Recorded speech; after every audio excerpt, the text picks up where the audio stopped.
that knows how to fix it. I already did fix it. 4 years ago, you didn't have a problem. Another warning today about North Korean troops in Russia and what they may be up to. The Deputy U.S. Ambassador to the UN, Robert Wood. DPRK participation in combat against Ukraine would be an alarming expansion of the conflict. Linda Kenyon has more. The Secretary of State says Russia has been training some 10,000 North Korean soldiers, and he expects they will be deployed into Ukraine in the coming days. Secretary Blinken says China could play a key role in calming the situation. China should do more to curb the DPRK's provocative actions and to stop support for Russia's defense industrial base, which is helping to perpetuate the conflict and the aggression by Russia in Ukraine. Blinken added North Korean troops would be legitimate military targets if they join Russia's war against Ukraine. Linda Kenyon, CBS News, Washington. Secretary Blinken also said talks are continuing to end the fighting along Lebanon's border with Israel. We have made good progress on those understandings. We still have more work to do, but that's what's necessary to get us to a diplomatic resolution, including through a ceasefire. The death toll from the flooding in Spain has climbed to 158. Crews worked today to remove hundreds of cars piled on top of each other. Dozens of people are still missing. Rescuers are working around the clock to try to find them. It's rare enough to be the victim of one shark attack, but two? Jim Krasula has the story. Florida fishing boat captain Cole Tashcam has now survived a shark attack while surfing for the second time, 11 years apart off the same South Florida beach. This time was far worse. Instantly I knew, because I've been bit before, just get me to the hospital fast as possible. Two buddies surfing with Tashcam used ropes on their surfboards as tourniquets. They got him to shore, put him in a vehicle, and raced him to a hospital. He's expected to be okay despite serious leg and foot injuries. This is CBS News. Sponsored by Progressive Insurance. Looking for a career path with flexibility, great pay, and benefits? Go to progressive.com/careers and apply online today. Imagine your team always looking and feeling their best in high-performance technical workwear. Cintas can make it happen. They have garments for almost every job imaginable. And with the Cintas Workwear program, you get freshly laundered garments delivered every week for everyone on your team. Great garments without the bother of laundry. That's a real perk for employees. Find out how Cintas can boost team image and morale. Visit Cintas.com. Oh, I'm ready! And get ready for the workday.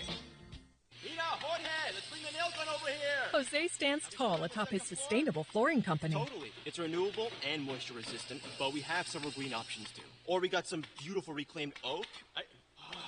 But floored by his success, he needs to hire more installers. I need Indeed. Indeed you do. Put our matching platform to work so you can spend less time searching and more time connecting with talented candidates. Visit Indeed.com/credit and get $75 towards your first sponsored job. Terms and conditions apply. 1630 KCJJ. It is now time for Molly Suter and the other girl. Other girl, do you want to introduce yourself? Hello, I am the other girl.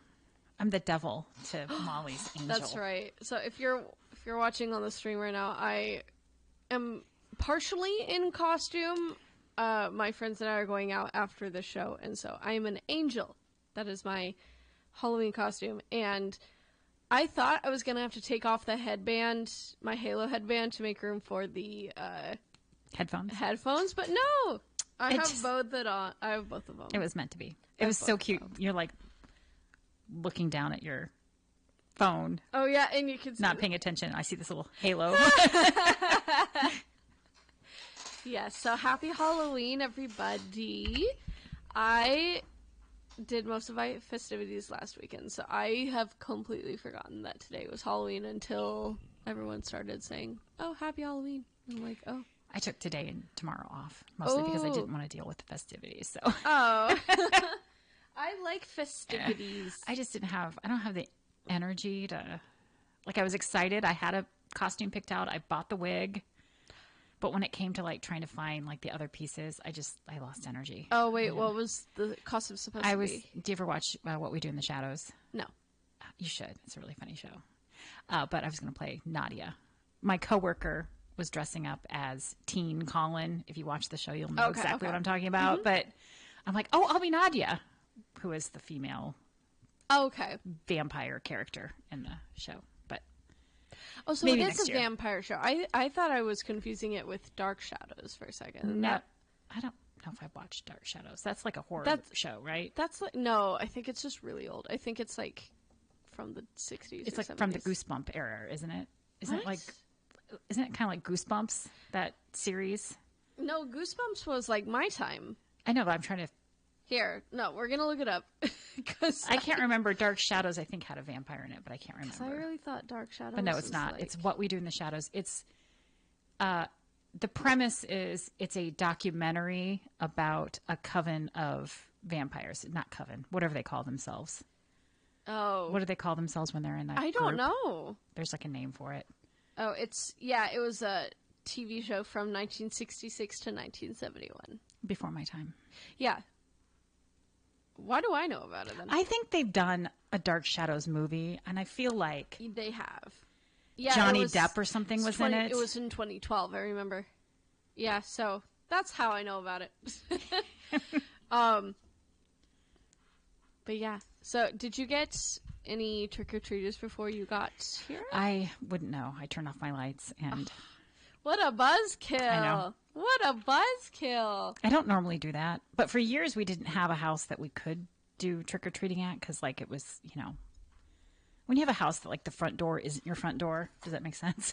Oh, like you went So we had a into house your in garage or in something. West Branch where it's like it was too hard to direct people to the right place, so we just kind of gave up, and I just sort of Yeah, so Amy and I used to live in Coralville, and we did have like a traditional front door, and that was the first time I had ever been in like a house that wasn't my parents that has like a dedicated front door, like it's not a duplex and I Right. live upstairs or whatever. And so, like the one Halloween that didn't fall on a weeknight, so I wasn't here. We got one Halloween where we got to pass out candy, and we were so excited. But it was 2020. It was Halloween 2020, and so it was. So we did have a few kids go around, but we had them like stand on the lawn, and we like just threw candy at them, and we actually got like a not a poll worker, but a door-to-door person like asking us if we had voted already, because it was 2020. It was the last election. Yeah. And we were like, yep, we have, but do you want candy? And so she got candy as well. There weren't a lot of kids out, which really bummed me out. I didn't know if it was the location or the fact that it was 2020 and maybe a lot of parents didn't want their kids to go out. 2020 was a tough year for everybody. It was. For everything. It was. But if Halloween falls on either a Monday or a weekend or some night that I'm not here, I usually go to my parents' house and help them hand out candy, because Halloween is still, or trick-or-treating is still like a big deal in that neighborhood. They have a lot of kids. And so it's nice to see, because if you're not in a neighborhood that has a lot of kids, like, it's no fun. It's no fun. And you can, and I've started like, is trick-or-treating not even a thing anymore? But of course it is. It is, but I think a lot of organizations try to do like the trunk or treat, and you've got like the churches that do their own little thing, and they've, they try to get more control over the situation, which... And I understand the trunk or treat is very accessible to like people in rural areas or like kids that are disabled. Trunk or treat is better for them, but I'm still disappointed with the rise of it, just because like trick or treating was so fun. It is, but times change. You have to adjust a little bit. Maybe it's not something we need to be doing all the time. I think, but it's so fun. I know, but I'm still thinking in terms of 2020, like, do I really want candy that's been touched by other people? Like, I know it's on the wrappers. But yeah, like, it's on the wrappers. But, like, have we learned nothing? It just seems like it's... I mean, you can sanitize the wrappers if you're really that like concerned about it, but I don't think anyone is anymore. I know. As I'm saying, no one has like learned anything. People are still blowing out candles on birthday cakes, and gross. We all almost died.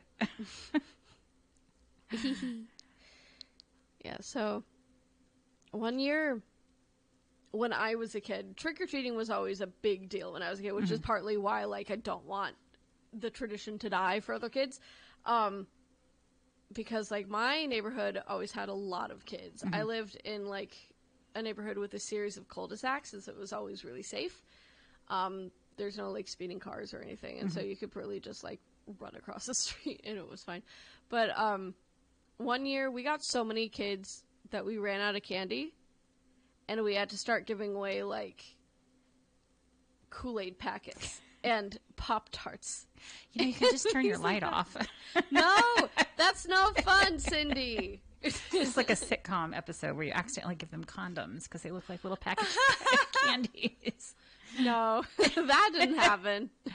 I mean, I've been more generous in the past. Like when I was into crafting, I would make little baggies. Oh, so cute. it would have like a whole, I'd make like 50 of them or something. And we always lived in a place that didn't get a lot of so trick-or-treaters. 50 is fine. Yeah. I think my parents now get probably about 50, maybe a little less, maybe a little more, depending on the year. But I think that one year that I'm referencing, we got like 100 kids. Yeah. That was a lot. I just wasn't into it this year, which is fine. Well, and you agreed to be here. Well, I didn't even think about that, but I just was not in... This is not a good year for me at all. So yeah, which is fine. It's fine. This too shall pass. Had a lot of problems this year. Yeah, it's fine. Well, so we've talked about this before. You said one year when you were in like your 20s or maybe even younger, you were Jesus one year. The main reason why I can never run for president. Do you think that's the best costume you've ever had? No, I think my best one was. And this is, again, like last minute. Did you ever watch any of the Star Trek stuff? No. Deep Space Nine. No. There's a character, and I cannot remember what, Captain planet. Kirk. No, I don't like old Star Trek. I just like the new stuff. The new. But it was Deep Space Nine. She was like the second or third in command, and she had this like little bridge thing on her nose that was like extra flaps of skin because she was like from a different planet. I can't remember what her details were, but I somehow found like a black and red like shirt that kind of looked like a Star Trek shirt, and I bought like a little toy like phaser thing that I ended up giving my brother because it was a toy. And then I think I made a Star Trek emblem thing, and then I did the little thing on my nose, and then I can't even remember the character's name, but that was my favorite. Oh, because nice. it took a lot of effort, and it was like it all just kind of creativity. came together all secondhand, or like Kmart, Halloween. Oh, I love that. Yeah. But yes, Jesus was one of my favorites. That was the funnest year anyway. I loved hearing that story. I think that's so funny. I even had a golden, like the Holy Grail. Nice. But I had it in glass, which was a bad idea because it broke by the end of the night. Yeah, of course it did. I think somebody later on got me like a wooden chalice that was like, here, next time when you dress up as Jesus. I'm like, yeah. Next time you dress up as Jesus. And everyone thought I was Jesus? Moses the whole time. It was like a whole thing. I would get a biblical figure? Standing around. Back when they would have keggers, you would go to a party and you just stand around the keg and wait to get your... I never went to one of those. Like, you always see those in, like, 80s and 90s movies. And it seems fun. Even though I'm not a beer drinker, I feel like standing around a keg would be fun. I don't even... Like, it was never good beer, looking back on it. No, dude, so a few years ago, we digitized our home movies, and so when we got them back, we were watching them, and there's this video that my parents made for my mom's parents, like a house tour, and they were showing the porch, and they're like, and here you can see the keg we had for the housewarming party. So it was 94, and I'm just like, yeah, I don't know if they do. That was probably really fun. I mean, I just remember when you would have a party, it would be a whole ordeal. You have to go get the keg. You have to either put a deposit down for the little tapper thing, or if you were lucky, you had a friend that had a tapper, or a tap, or whatever they call it. Whatever, yeah. It's a whole thing. But I don't think they have keg parties anymore. No, I don't know. I remember having this discussion on Facebook, and somebody had said something about how laws had passed about not selling kegs to private. Yeah, because I think the most recent like keg reference I can recall is from like 2002 or 2003, a Gilmore Girls episode. Like the characters went to a kegger or something. I think that's the latest I can It's so remember. sad to think that next generations are never going to know how to do a keg stand. I've never done a keg stand, so I guess the I think I had generation starts tried, with me, but- with young millennials. I'm sure older millennials have keg stand. Yeah, but not me. Although I do also want to remind everyone that I was not really cool in high school. I was not invited to like house parties. They very well could have had. You don't get invited to a keg party. You just show up. No, the thing is, I don't. All of my friends were like me, like Oh. goody two shoes in bed by 9:30. Like, I did not know a single person who You knew did where not a keg was. miss out on much. Except for that one Halloween when I argued with everybody about I was Jesus, not Moses. That's so funny. I think, just like you, one of my favorite costumes was actually my senior year. I trick-or-treated until I was 17 years old, and I think there's nothing wrong with that. There's by the absolutely way. nothing wrong with that. If you're a teenager listening, you're not. Teenagers don't listen to my show, but if you are, trick-or-treat for as long as you can, honestly. Get candy for as long as you can. Anyway, rant over. But my senior year, I decided, I'm like, I don't have a costume for this year yet. But I did have a werewolf mask that I had gotten in 7th grade. And so I'm like, okay, I have the mask. How can I, like, finish the rest of the costume, like, DIY style? And so I decided that I was going to be, like, a werewolf girl. It was going to be a girl werewolf. And so I had this jacket with, like, furry sleeves. That was kind of a trend at the time, like furry sleeved jackets. And so I just put like a homecoming dress over it. And I also had a decorative like dungeon chain that I just like put over my neck. And then the mask, and that was my costume. Perfect. It was great. I wish I still had like a picture of it. I would send it to you, but yeah, that was one of my favorites. But like a store-bought one that was my favorite was probably when Amy and I went as McDonald's hamburger and fries. Cute. When we were like kids, I think we were like 9 and my favorite store-bought was 7. I did Glinda the Good Witch one year, and I wore it to my kids' like Halloween party thing. It was fun. That was fun. I love that. Yeah. It didn't fit, so I had to pin it. Like, I, of course, bought it way too big. And Oh. it looked okay, though. It was cute. Nice. Everyone loved it. I was the only parent that dressed up. Oh, that's too bad. I think I just wore myself out with all the stuff I did with the kids when they were younger. Oh, like right. dressing up and stuff. Like, that's true. You know, we did a themed Scooby-Doo one time. I was Daphne, and Allie was... Who's the nerd one? Velma. Velma. And then Katie was a baby, so we had her as Scrappy-Doo. It was so cute. Oh, it was so cute. It was so cute. But now I'm like, I don't want to do anything. When my kids have kids, I'll get back into it. But all right. I need a break.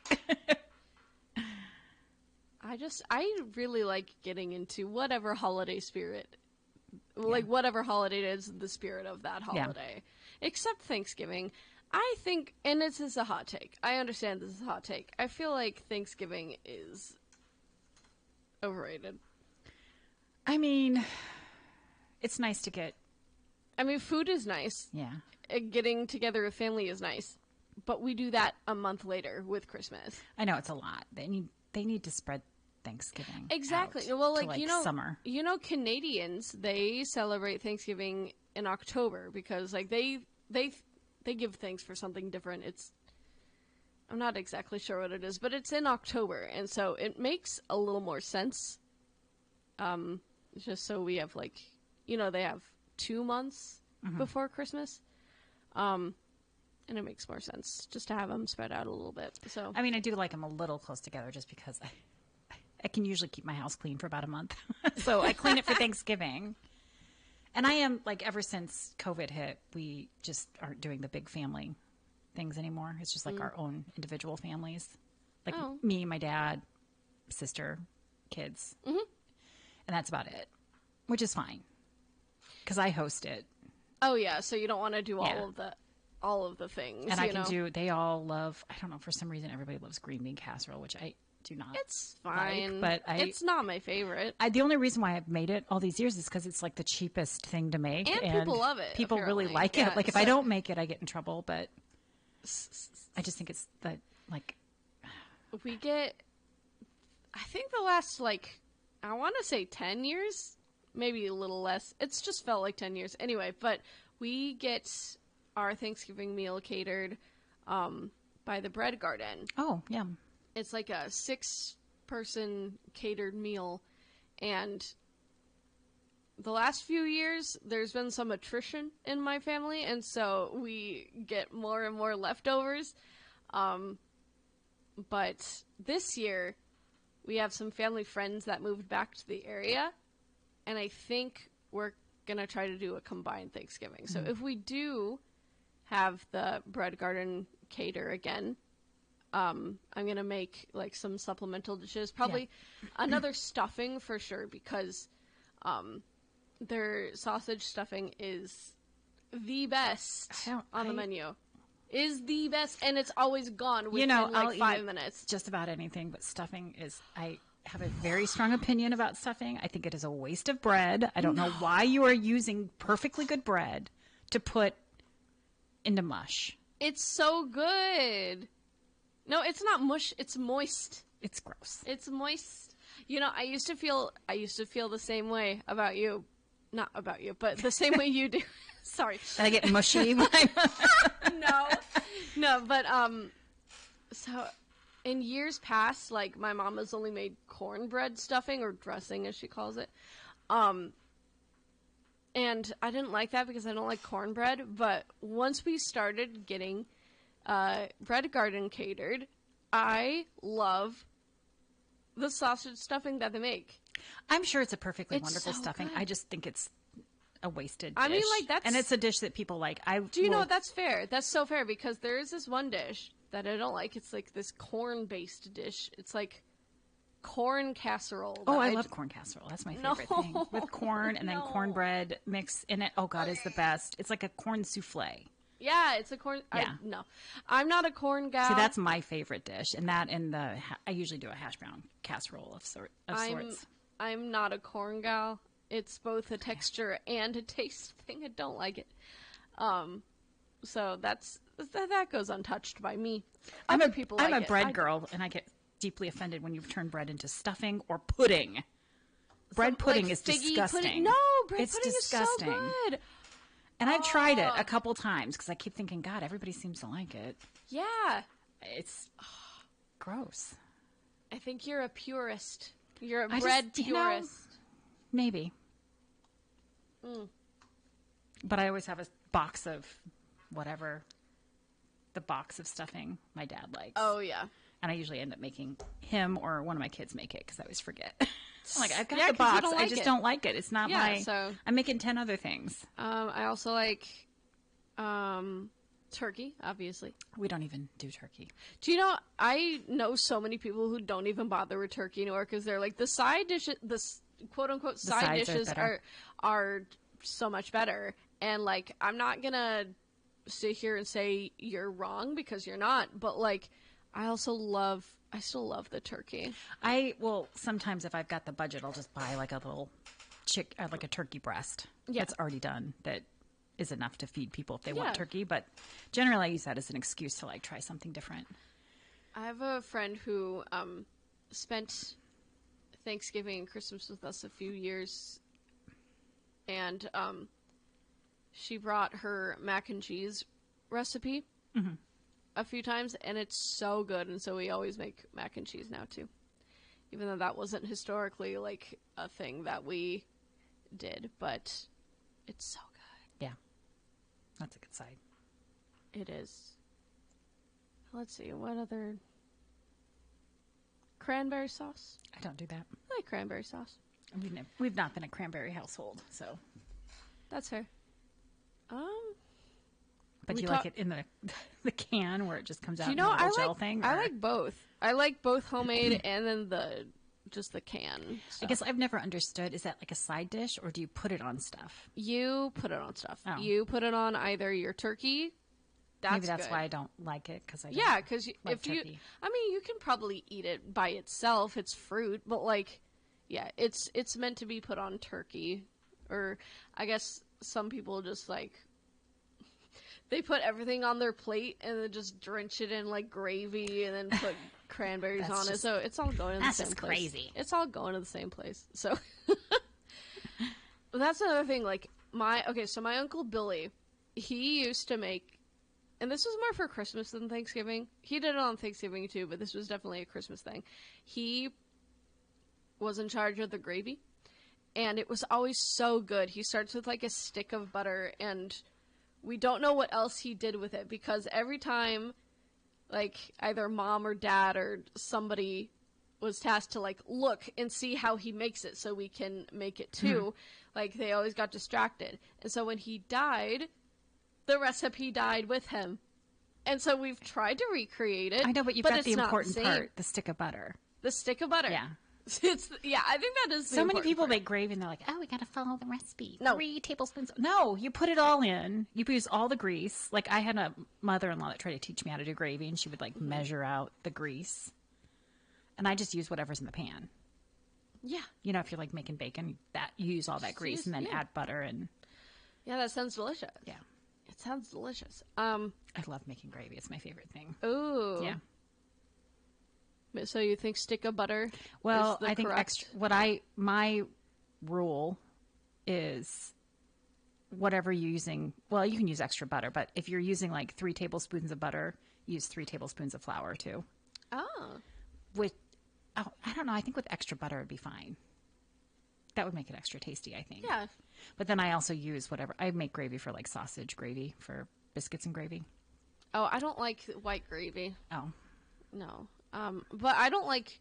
But you know? Okay, so going back to your no soggy bread thing, I don't like biscuits and gravy because it's so soggy. Well, you got to toast the biscuits. I used to say I didn't eat anything like that until I was like 30 because I don't like soggy bread. Right.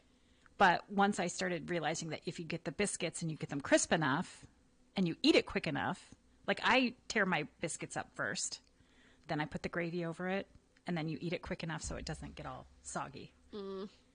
I also just don't like the taste of sausage gravy. So like it's. You can make it with bacon too, but anyway. But it's all the basic thing. You like the grease and the butter and the flour, and you mix it all together, and then you slowly add in your cream or your milk or whatever you're using. I feel like for something like that, it should be cream, right? Because for certain pasta dishes or whatever, I can sub out milk or half and half. But I feel like for a gravy, because it has to be thick. Like you would want to use cream. The more right? fat you have in it, the better it is. Yeah.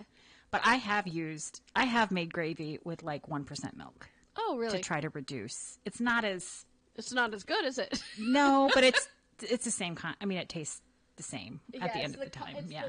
The concept of gravy is there. Yeah. But I mean, I don't make it so often anymore, so it's like I don't have to, I use whole milk now, but yeah. Probably whipping cream is better, but it just depends. There's something in the science of the fat does something to the gravy. Yeah. So if you have like a low fat gravy, it's going to be not very good. And it's, not going to be as tasty. It's magic. I always say it's my magic meal because it's like you never know if it's going to get thick, and you just keep stirring it, and you think, oh, this is not going to work, and then all of a sudden it just thickens up, and it's like magic. Cooking is witchcraft. It is. I mean, like, think about it, especially for soup. Like, you put like food and like powder and like things all in this cauldron, put water in it, and you stir. It's witchcraft. It's a spell. I agree. It's a potion. I agree. Speaking of which, you have to get Disney. Agatha's done. You can watch the whole thing. I don't want to get Disney. I don't want to pay. It is the most amazing show, and it surprised me. I can probably get it somewhere else. I've been watching TV for 50 plus years. I don't get surprised at television anymore. You know what I mean? Like, I've seen everything. This show did not guess it. Yeah, I could not have guessed. I the have end. I have friends who really like it too. My God. And it's like the cast and like the creators behind it and the way they like wove this story that like, oh, it's just magical. I don't want to say anything else because it will ruin it, but it is like it's so good. I don't want to spoil it for you. Ooh. That's how good it is. Do you really think I would like it? I think you would love it. Okay. It's got witches. I know I do like witches, but I know you said it doesn't really have anything to do with Marvel or whatever, but I mean, the Marvel like stamp gives me pause. I know, but like I know, I understand, but you don't need to know anything about Marvel. Okay. I mean, they reference like Wanda, but like I never considered Wanda to be part of Marvel. She was more witch than superhero. So to me, that's like a line. Okay. But I think you'll really like it. And visually, the costumes, oh my God, like every episode they have a different like costume theme. You'll get it when you see it. Okay. You'll understand. It's so good. It's so good. If I watch Agatha, will you watch Crash Landing on You? Oh my God. I have tried. I've tried twice to watch it. You know it's bad. It's not. It's delightful. I've even tried to watch Gilmore Girls a couple times because I know you like it, but I just cannot. And that's blasphemy. I know, but they talk too fast. It's tiring. It's exhausting. They do talk very fast. I get very tired when I watch it. I feel like, so I don't do it every year. I do rewatch Gilmore Girls once every couple of years. The last time was last year, and usually I don't do it so soon. I usually do like between 3 and 5 years. But next year, I'll be 32, and that is how old Lorelai is in the first season of the show. Is Lorelai the mom? Lorelai's the mom. And so I'll be like, what? She's my age with a 16-year-old kid. I can't even imagine, but it's just going to be... It's going to be a different viewing experience, which is why I like the show, because when I first watched it when I was 12, even Rory was much, much older than me. And I was looking at it through like, oh, I'm watching adults, like 2 adults. And now when I rewatch it, like as I got older, like Rory's younger and younger than me. And so I'm like, oh, excuse me. She's like a kid making kid decisions, you know? Sure. And now, like, since I'm an adult now, I'm looking at it more and more with Lorelai's lens. And so, I don't know, it's just a show that I love revisiting because I can see it through all these different perspectives. And the older I get, the more references I get. Because they're talking a mile a minute, and they always make all these references to different things. You know. So that's why I like the show. I mean, I wanted to like it, but I just can't get over the first. Like, Lorelai seems kind of like a big brat. She's my favorite character. I know, but like her relationship with her parents who are rich and they want to pay for everything, and yet she's being kind of a brat because. Okay, but you don't. Like, Okay, but you don't know the history of it yet. I know, but did it turn out that he was like molesting her or something, or was it just they were mean and didn't want her to get pregnant as a teenager, like every parent? It was more complicated than that, Cindy. Was it though? Yes. Was it? Yes. Okay. And you would see that if you watched more, but I understand why you don't, and I'm not going to push you. I don't know if I'm going to watch Agatha. I'll just be honest with you. Several other people have recommended it to me. I just don't want to pay for Disney Plus. Well, maybe someday they'll get a deal on it. And if anybody wants to share their password with me, I would share, but I'm actually piggybacking off of somebody else. I know. I know. That's I don't like giving said. other people's passwords. And out. I know because you gave me your Apple password, and so I know if it was yours, you would give it to me, and I do appreciate that. But it's worth whatever it is. If anyone $6.99 a month or whatever it is for, I don't know what it is for Disney. Oh, it's not. It's more than that. It's like $10 a month. It would be worth $10 to to watch this one show. I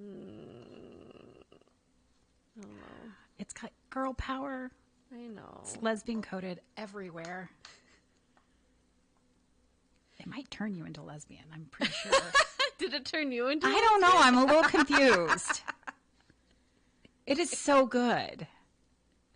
It is so good. And Patty Lupone, I mean,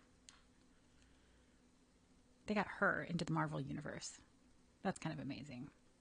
That is cool. I don't know. I probably won't watch it on my own unless somebody gives me their Disney password. I have $20. Will that pay for a month? No way.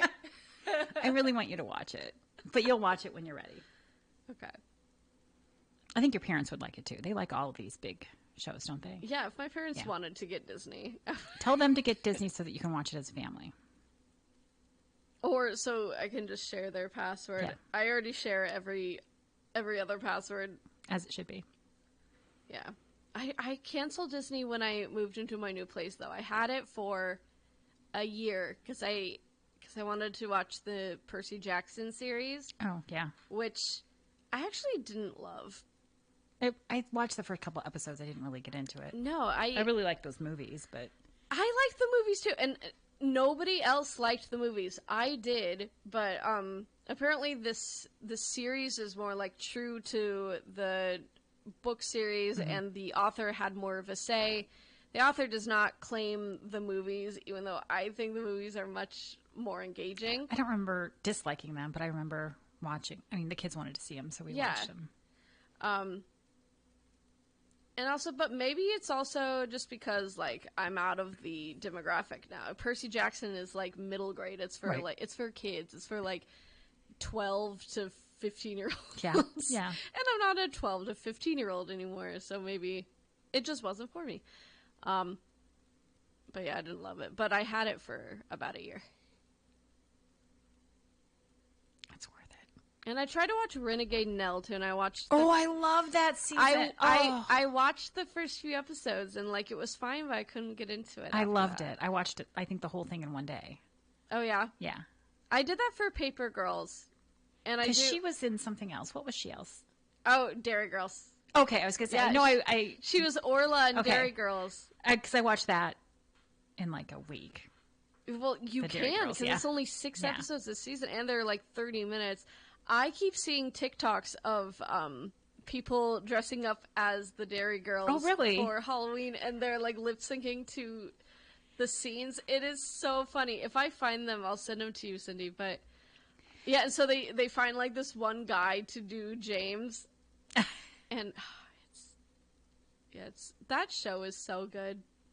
Yes, I agree. It was good. I think I've said this on my show before, that I always want to rewatch it, because it's such a comfort watch for me, and since it's so short, it's really easy to rewatch, but I also don't want to do it too many times, because I don't want to, spoil it for myself, you know? I'll get sick of it. Yeah, exactly. And I don't want that to have to That's why you have to have a rotation of comfort shows. Yeah, no, I do.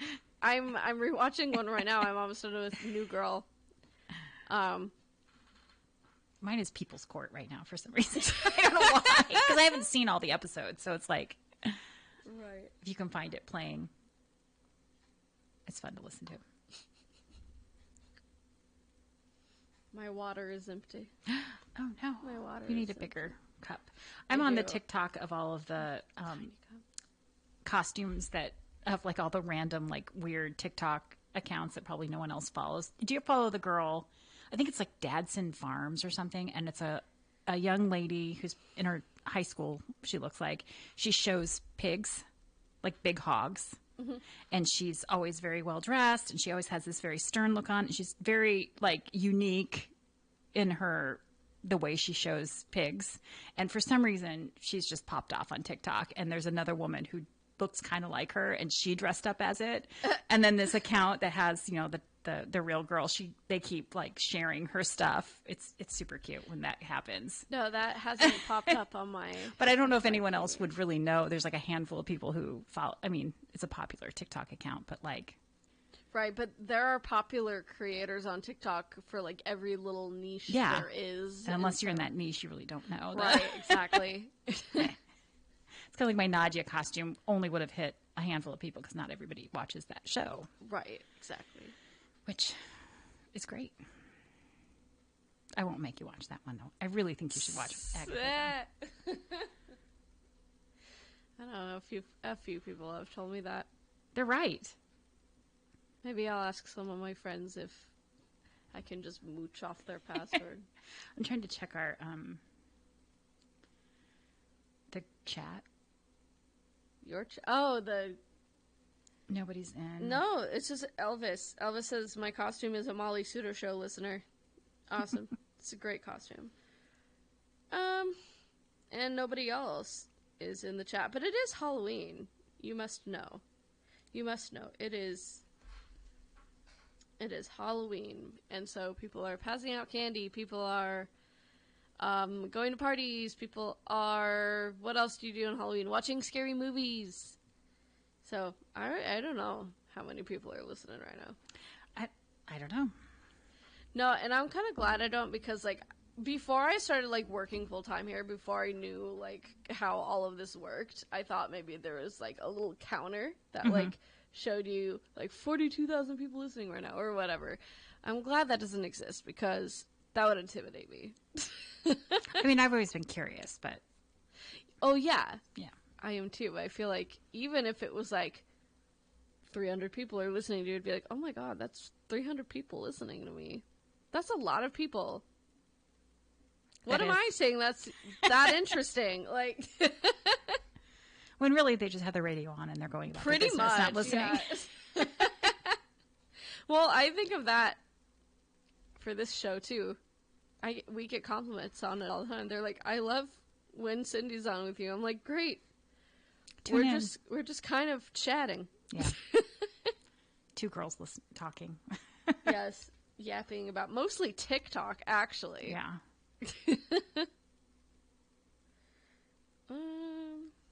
I started following a gal who's she used to be Amish. And so she dresses up in her Amish dress and then does TikTok. Sometimes she's doing like modern TikTok dances in her Amish dress, which is always kind of jarring. That's funny. But she does a lot of like, I kind of want to buy her cookbook because she does a lot of Amish cooking and shows us how to do everything. And then she talks about like how it was growing up into this particular Amish community. Were you the one that sent me the video of the Amish lady showing us how an oil lamp worked? Or is that someone else? I don't think that was me, but I think I might have sent her account because I really liked it. I think you would too. But I don't remember what it was. It might have been she did do an oil lamp thing recently. So maybe it's the same girl, but you didn't send me.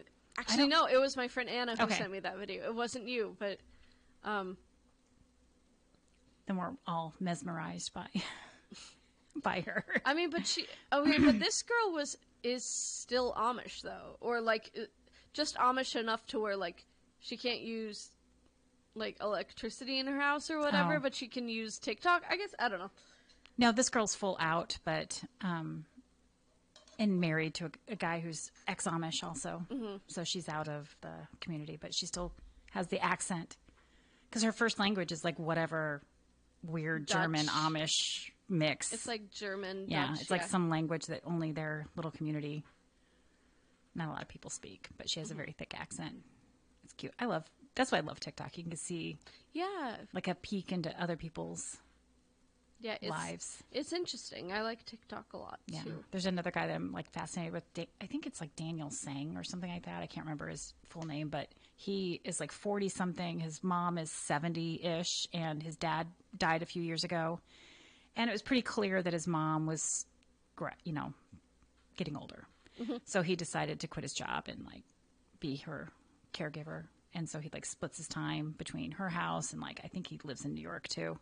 And he just, they bought like a another house like on a lake that belonged to his friend's grandparents like decades ago, and so they bought it from the current owner, and they're like cleaning it up, and he brings his mom out so that she can stay active, and she helps clean up the yard, and like it's just really cute. Like his daily vlogs are really cute. It's like fun to. It's better than TV. Like you can just watch his life go on. I mean, it's neat. It's reality yeah. TV. I mean, it's like the perfect kind of reality TV, actually. All right, so we have a guy in our chat room. He says, "Hey ladies, how you doing?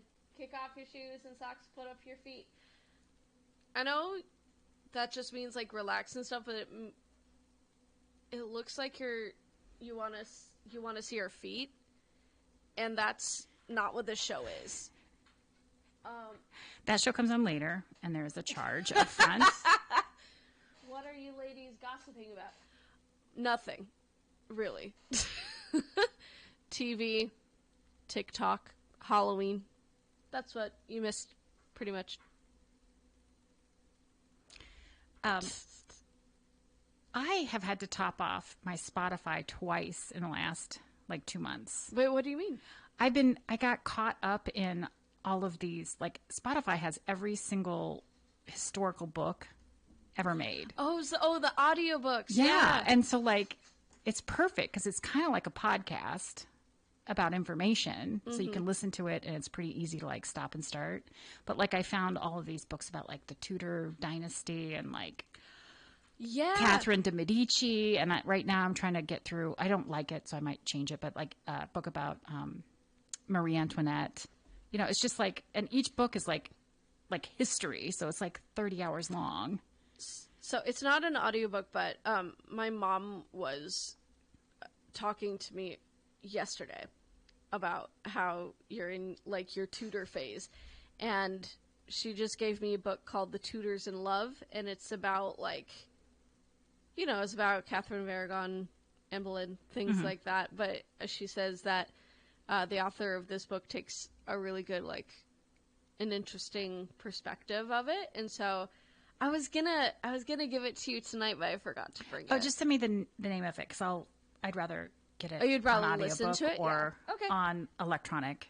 Oh, okay. If I'm going to read, I'd rather read it on my phone.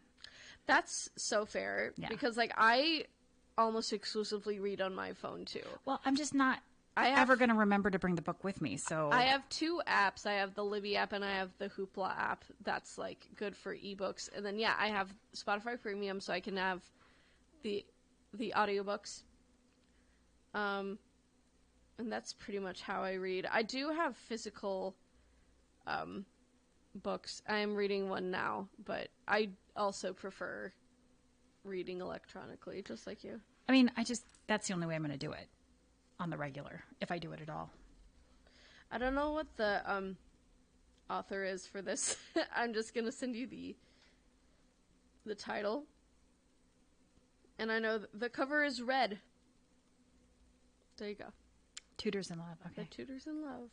Yeah, I have one on my wait list that's like all the wives of Henry Tudor, which I've read a lot about all of them so far. But I know a lot about them. Yeah.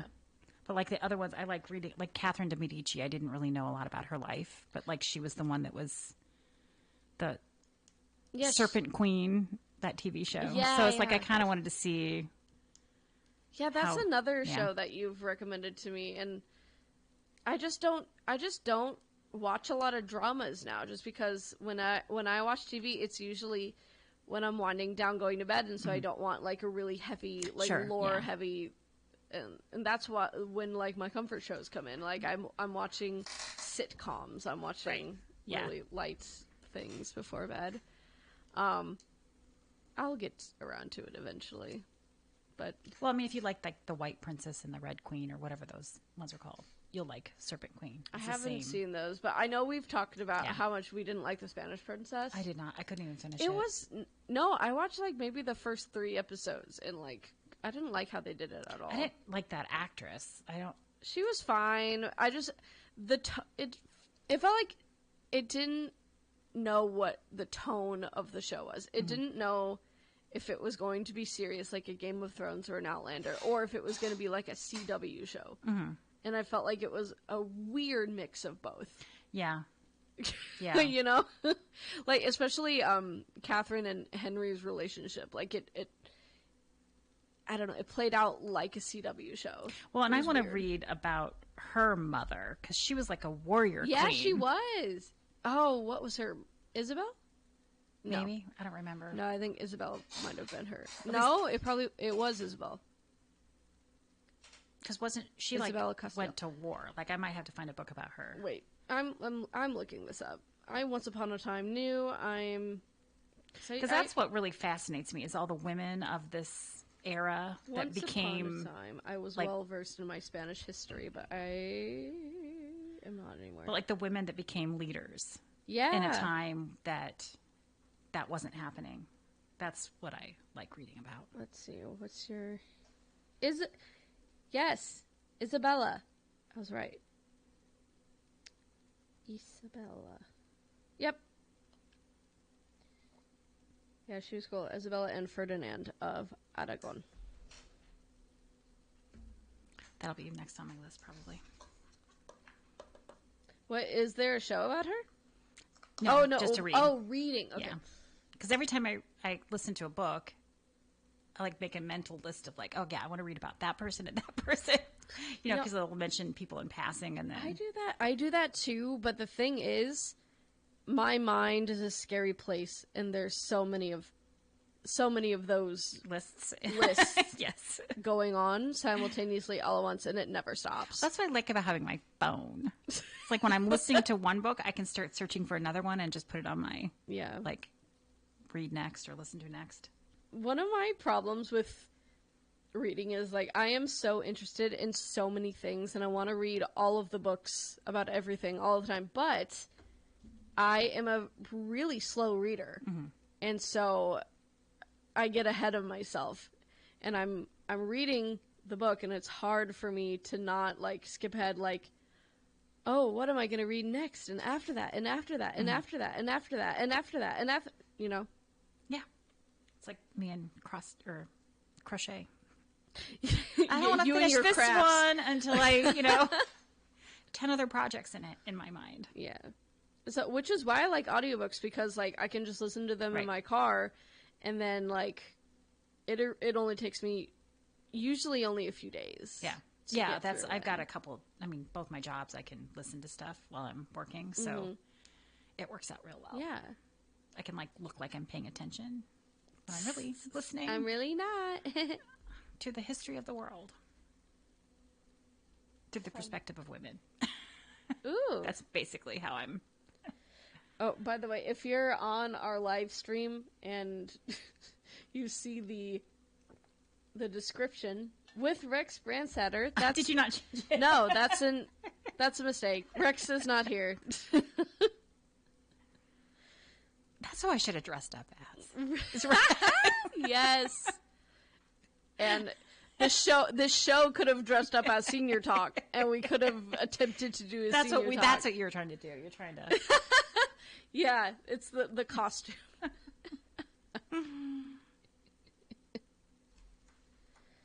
So, I'm looking up. I do have Reddit. Oh, you do? If you want to do that when we come back, or yeah, do we want to just take a early break? We can do that. Yeah, because I didn't get local news in. I would say I have new games, but they're in my other vehicle. I forgot. Oh, I bought a bunch of wait, Goodwill did you games. bring the red car or the? I brought the red car. Oh, okay. The black car has all my games in it. I keep forgetting to move it. It makes me sad that you're just trying to drive the red car until it gives out. Yeah. It's so sad. Hopefully it'll last a couple months, and then we'll figure out what to do at that point, but it's fine. All right, so we're going to take a little break for news and weather. You're listening to the mighty 1630 KCJJ. We'll be back. This is CBS News on the Hour, sponsored by Progressive Insurance. I'm Jennifer Kuiper. The presidential hopefuls are making the final moments count with just 5 days to go until Election Day. Former President Donald Trump and Vice President Harris are both hitting Nevada and Arizona. CBS's Chris Van Cleve reports on the Harris campaign's final push in the Grand Canyon state with no announced plans to come back this weekend. Vice President Harris is making the final push to win in the West, hoping Latino voters can help deliver Arizona and Nevada. It's a tight race in both states, but the vice president narrowly trails former President Donald Trump here in the Grand Canyon state. Harris tells a crowd in Phoenix, Arizona, we have 5 days to get this done, and no one can sit on the sidelines. Former President Trump tells those at a rally in Henderson, Nevada, On Tuesday, you have to stand up and you have to tell Kamala that you've had enough. You can't take it anymore. CBS's Nicole Killian is traveling with the Trump campaign. Former President Trump lost Nevada back in 2020, but tonight his campaign is out with a new memo expressing optimism about the overall state of the race, although they acknowledge it will be very close. As investigators search for a suspect in the ballot box fires in Portland, Oregon and Vancouver, Washington, they say there is no clear motive. And CBS's Nicole Skanga also reports investigators are searching for a middle-aged white male driving a black or dark gray Volvo that was seen in these surveillance images moments before the drop box caught fire in Portland. Complicating this investigation, Portland police say the license plate number of that car is unknown. Secretary of State Antony Blinken sounds the alarm about possible deployments of thousands of North Korean troops into Ukraine. Russia has been training DPRK soldiers in artillery, UAVs, basic infantry operations, including trench clearing, indicating that they fully intend to use these forces in frontline operations. Secretary Blinken says North Korean troops would become legitimate military targets if they join Russia's war against Ukraine. A grand jury in Nevada again indicts Dances with Wolves actor on charges that he used his status as a self-proclaimed Lakota medicine man to lead a cult. CBS's Christopher Cruz on Nathan Chasing Horse. The initial indictment was dismissed in September after the Nevada Supreme Court ruled that prosecutors had abused the grand jury process, but left open the possibility that charges could be refiled. Chasing Horse had previously pleaded not guilty to the charges, saying the sexual encounters were consensual. The new 21-count indictment again charges the 48-year-old with sexual assault, lewdness, and kidnapping, and adds felony charges of producing and possessing child sexual abuse materials. This is CBS News. Sponsored by Progressive Insurance. Protect your family, your phone, and your furry friends with life, electronic device, and pet health insurance. Imagine your team always looking and feeling their best in high-performance technical workwear. Cintas can make it happen. They have garments for almost every job imaginable. And with the Cintas Workwear program, you get freshly laundered garments delivered every week for everyone on your team. Great garments without the bother of laundry.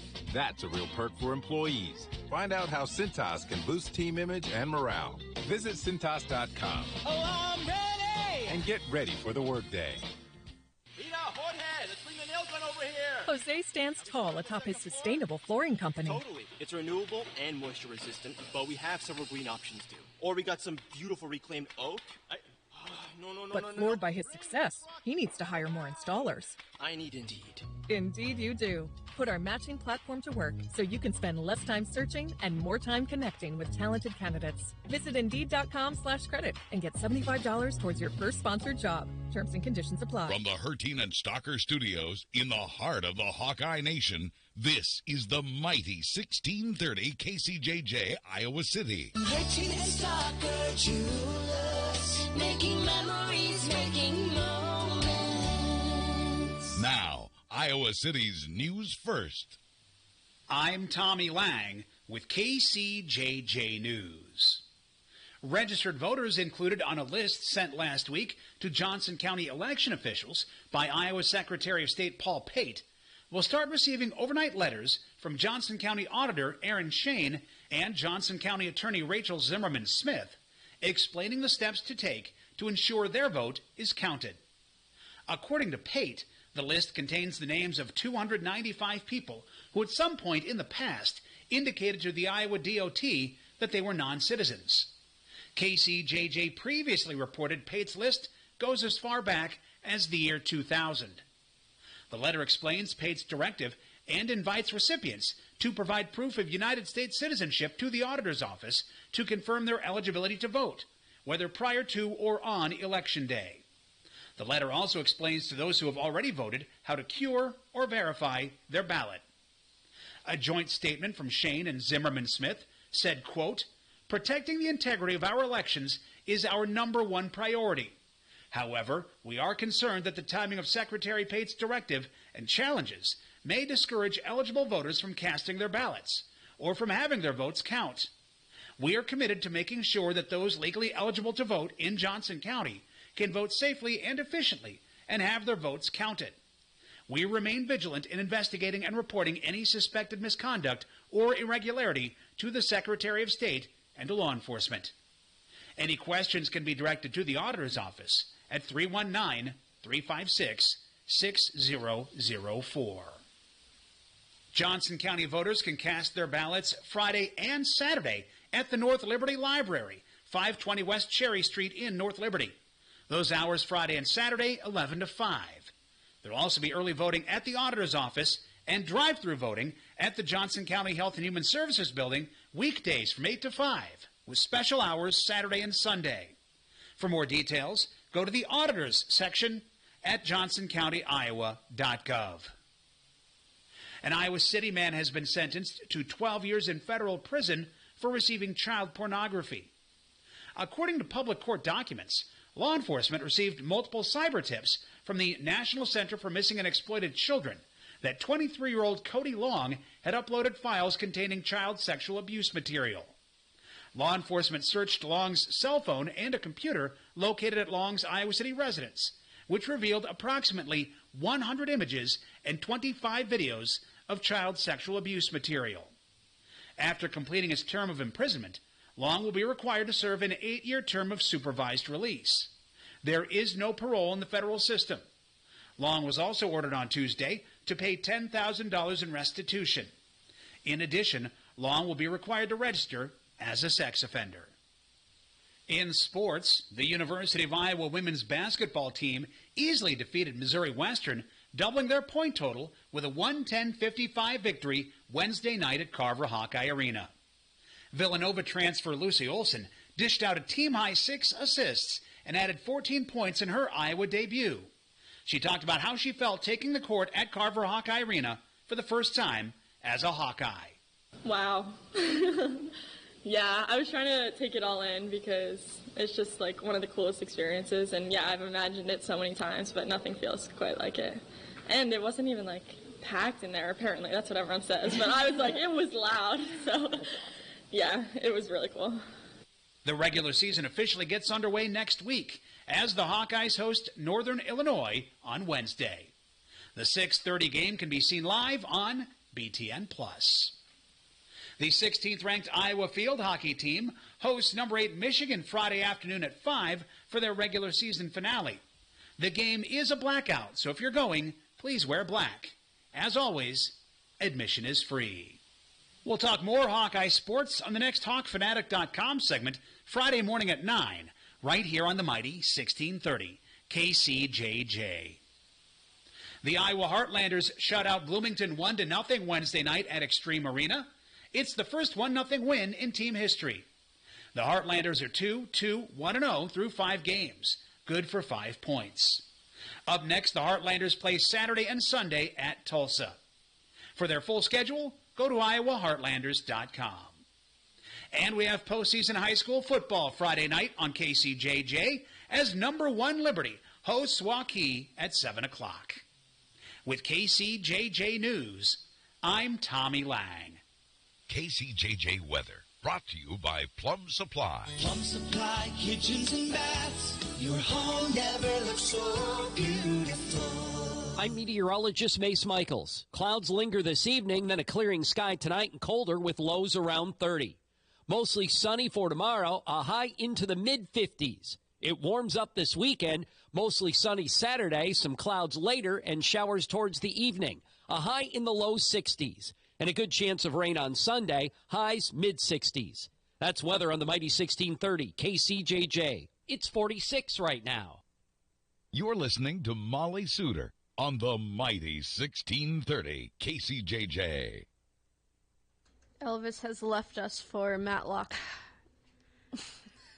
That is not a good show. I'm sorry. Wow. Oh, that's right. You did say that last week. I mean, the more I think about it, the more I get mad about it. Like, why can't an older woman just have a show about her getting back into the workforce? Isn't that engaging enough? Why does it have to have some super secret, like, stupid detective thing that they're doing? They want several kinds of people to be engaged. Ted Danson, I saw a commercial for, I think it's on Netflix. He's got a show coming out where he's an older dude getting back into the workforce to be a detective, ironically. But, like, there's no other, like, side quest. You know what I mean? Like, it's just him being, although they could be switching it up. I don't know. The show looks very funny, by the way. What? The Ted Danson show. But what's it called? I don't know. I just know it's on Netflix, or I think it's on Netflix. I can't remember the name of it. But he, like, is supposed to go undercover in a old folks home. But it looks like a very good show about. The last Ted Danson being thing I saw was The Good Place. He always picks good stuff. Like, he's been around. Like, my parents loved Cheers growing up. Didn't he have a show called, like, 3 Men and a Baby? That was a movie. Oh, it was a movie. Several movies, I think.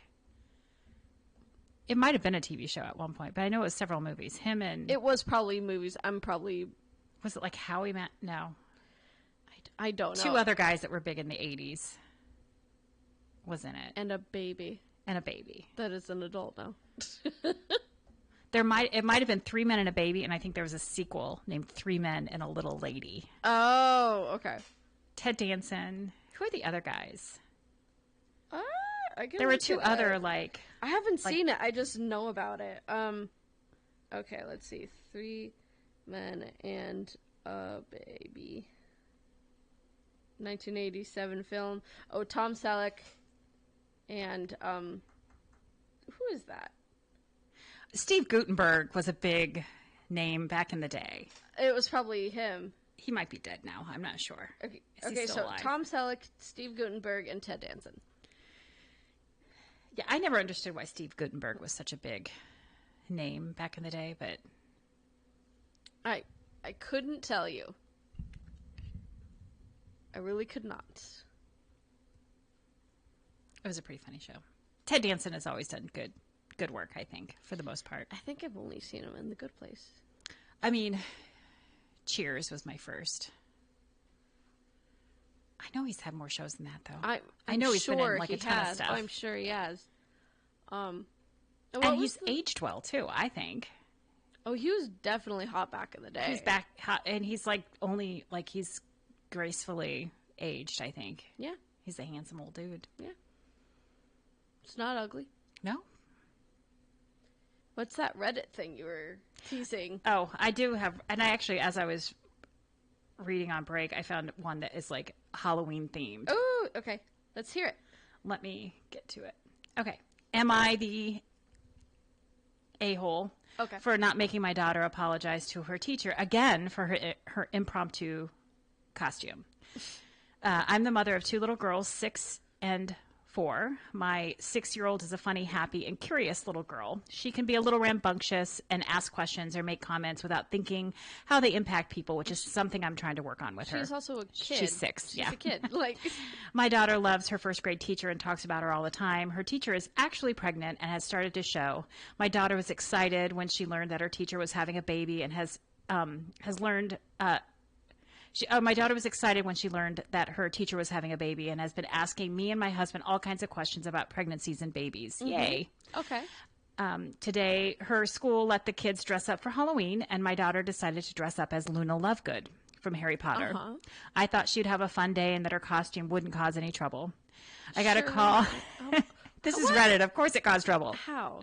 I got a call from her principal around lunchtime. Apparently, my daughter stuck a basketball under her robes, walked up to her teacher, and said she's dressing up as her for Halloween. Oh. When I heard this, I started laughing. I know my daughter, and I knew she did this because she loves her teacher and probably meant it as a sweet gesture. Yeah, I'm sure she did. Because she's 6. Because she's 6 years old, yeah.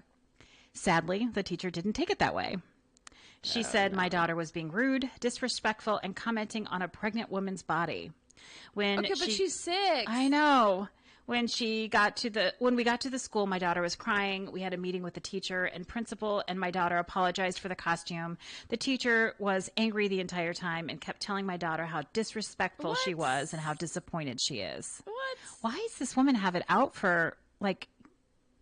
I mean, I understand, like, pregnancy maybe makes you a bit...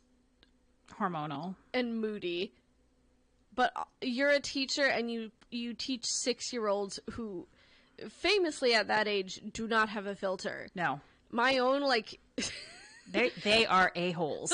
Yeah, like, okay, so a year and a half ago, I think she's 7 now, but at the time my little cousin was like 5 or 6, and her mom was pregnant at the time. And so she went up to me, poked my belly, and says, "Is there a baby in here?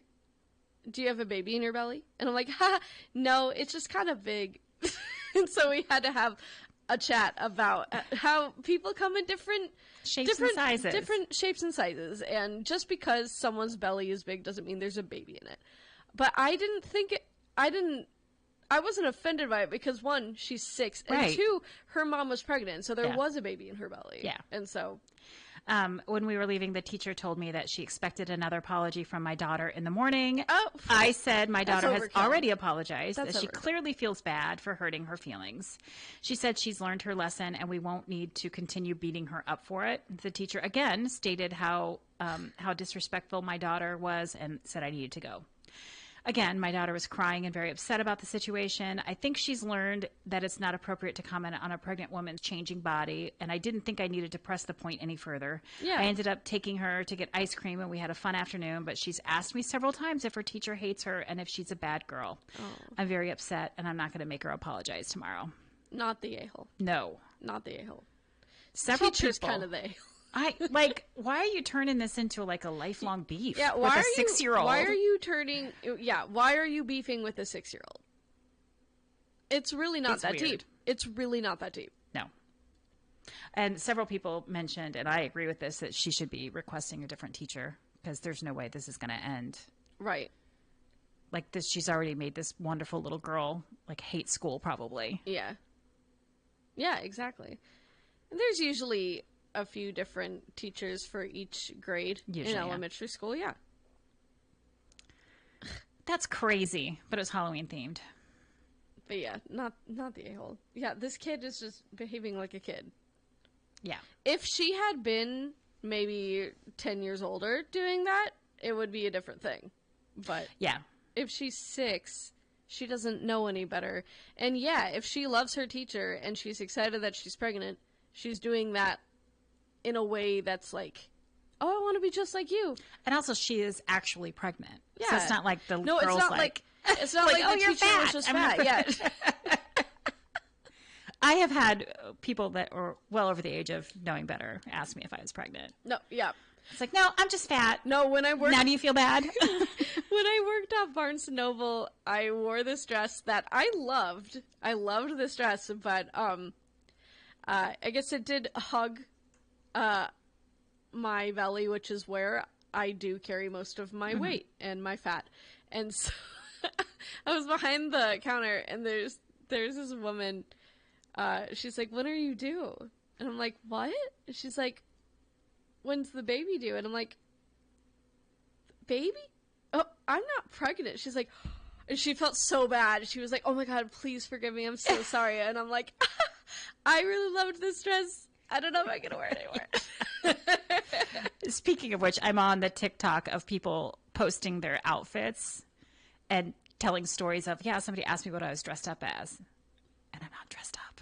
Like, cute outfits, but definitely outfits that look like maybe they could be a costume, but that's so funny. And then one girl's like, I'm not wearing this dress again. It was so like, cute. yeah, so it's like weird looking. So cute. My gosh. Oh, this is a social media thing. I don't know if we talked about this last time, but I am on... Whatever, we can repeat topics. It's on Facebook, but you've been in these groups before, I think, where they post the men that they're dating to find out if they're dating other women. I don't think we should talk about it. No, not at all. Because we have men listening. Oh. Well, there's groups out there. And I was just going to talk about how ridiculous some of the women are in the group. Oh my God. Because every Yeah. picture they post is like an obvious red flag for the guy. Like, I know. I could tell you in 2 seconds this guy's a red flag. But the amount of women on that group, that this is supposed to be a group where the women are supposed to feel safe to like be like, hey, tell me what I need to know about this guy before I get too involved. Mhm. Instead, they're women that are just like half of them are like, yeah, I know the guy. I dated him and he cheated on me with 3 other women. And then there's other women that are like, he is the best man I've ever met. And I'm like, why are you bending over backwards? Exactly. Well, this just goes to show, I was thinking about this earlier today too, like, you could be friends with who you think is like the best guy ever, like the sweetest man ever, and then he could be a monster behind closed doors and you just don't know. Because I you're know not a couple like people, romantically involved with him. And That I'm so- like, great person. I and would it want goes- to date him. And it goes for women too, but mostly for men. Yeah. Like, they could be totally different behind closed doors, or like 2 romantic partners. Right. And you would have no idea. I'm just I'm always in shock at the amount of acrobats that people make to make a horrible person happen. I saw one picture that was a guy, and it wasn't a nude, but it was like it was a body shot, and he was wearing like boxers, and so it was clearly like a pulled all the way down so you could yeah. And okay. so and it was like NET, and it's like, girl, what? Clearly this man has one intention. I mean, if that's what you want, great. No, if that's what you want, fine. But also, like he's not going to be a long-term fit for you. No. I can tell just by looking at it. Like, one picture was a guy that was like flipping off the camera, one of those. And I'm like, that's the picture. And then these are from their dating sites. Yeah. So like, what, girl? Like, you shouldn't have even swiped on him to begin with. It's slim pickings. It is, yeah. It just reminds me, and I don't know why this all of a sudden started just popping up. Like, I'm seeing people post all the time on it, but it's intriguing. So, speaking of Facebook groups, are you in any of the Buy Nothing groups around here? I am, but I don't really follow them very much. No, so I am, and I didn't think there was going to be drama in this kind of group, but there is I was scrolling on Facebook one day and this post popped up, and it was this woman being like, why is there so much drama in this group? It's only the only 3 of the same people getting all of the stuff, and it's all about who you know, and it's just friends giving to other friends, and she was clearly upset about not being able to get anything, because sometimes when somebody posts something to give away, they want it gone immediately. And so when somebody comments, sometimes they're like, it's yours, come pick it up immediately. Right. And the people who are most likely to see it are people who are on Facebook all the time, right, or on specifically that page all the time, and so they are going to get first dibs on most things because they're just there when they become available. And so all of the coveted items do sometimes go to the same 10 people because they're all online.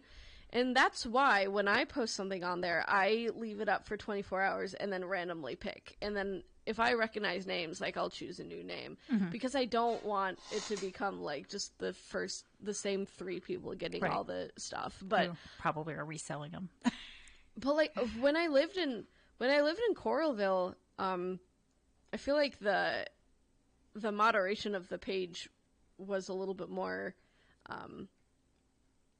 I guess, organized, because that was a rule. You have to let posts simmer unless it's a flash gift, in which case you can just choose the first one to comment. But on the Coralville one, it was a rule. You have to keep it up for at least 24 hours so people have a chance to be like, I am interested, please. But yeah, but this woman was really, really ticked off.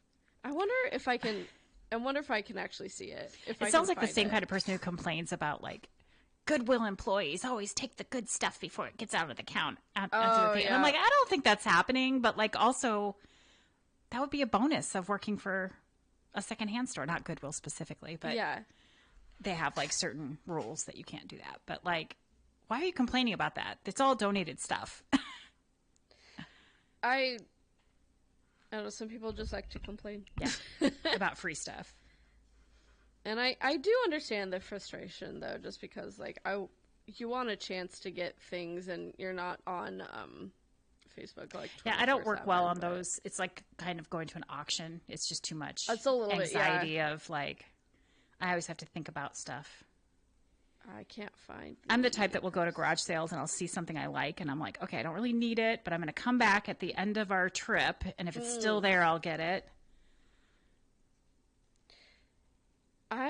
I don't frequent garage sales just because it is just like, okay, I actually don't really need any of this stuff. Well, I never need any of the stuff, but I love garage sales. I especially like getting the stuff that people get like off of like the TV commercials, and they use it once and then they resell them, like the as seen on QVC TV. Yeah. I got a s'mores maker that way for $5. Ooh. It wasn't really worth $5, but it was fun. I can't find it. Sad. I thought I screenshotted it. Maybe she got mad and left. I think she did. I think she deleted her post and left. But I get some cool stuff on Buy Nothing, and I give away a lot of stuff too. Yeah, and I don't have the patience. I just dump directly at Goodwill or... Do you know, there's something to be said for that. If I have a lot of stuff, because as I said, I do like to wait 24 hours. If I don't want to wait 24 hours, I'll just dump it at Goodwill for sure.